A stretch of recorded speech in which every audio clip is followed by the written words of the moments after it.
জাতীয় পার্টিকে আগামীতে রাষ্ট্র পরিচালনার দায়িত্ব পাওয়ার জন্য জাতীয় পার্টির মাননীয় চেয়ারম্যান কাজ করে যাচ্ছে। পাশাপাশি আমাদের সারা বাংলাদেশের ওয়ার্ড থেকে শুরু করে কেন্দ্র পর্যন্ত যারা তৃণমূল এবং কেন্দ্রীয় নেতাকর্মী রয়েছেন সবাই জিএম কাদেরের পক্ষে একমত পোষণ করেছেন এবং একত্রিত আছেন। আর একটা মেসেজ দিতে চাই, যারা মনে করছেন যে সম্মেলন ঘিরে যেই ধোঁয়াশাটা তৈরি হয়েছে অচিরেই নতুন করে একটি ডেট আসবে, তখন অবশ্যই তৃণমূলের নেতাকর্মী জিএম কাদের স্যারের সাথে থাকবেন। এবং আপনাদের তৃণমূলের নেতাকর্মীর কাছে আমি আমার ছোট্ট দলীয় সমর্থক হিসেবে, জাতীয় পার্টির একজন কর্মী হিসাবে আপনাদেরকে বলতে চাই, যারা 14 সালের এমপি হয়েছেন এবং বর্তমানে যারা সরকারের বর্তমান যে অন্তর্বর্তীকালীন সরকার রয়েছে তাদের যারা তাবেদারি করতে চাচ্ছেন তাদেরকে প্রতিহত করার জন্য মাঠে থাকতে হবে। এবং তাদের জন্যই কিন্তু আমরা আজ পর্যন্ত যেটা বলা হয় যে স্বৈরাচারের দোসর এরকম যে টাইটেলটা দেওয়া হয় তাদের কারণে দেওয়া হয়েছে।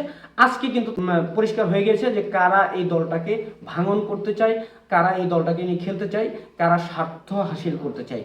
তাদেরকে অবশ্যই প্রতিহত করতে হবে। তার জন্য আমাদের তৃণমূল থেকে শুরু করে কেন্দ্রীয় নেতাকর্মীর ঐক্যবদ্ধ থাকতে হবে।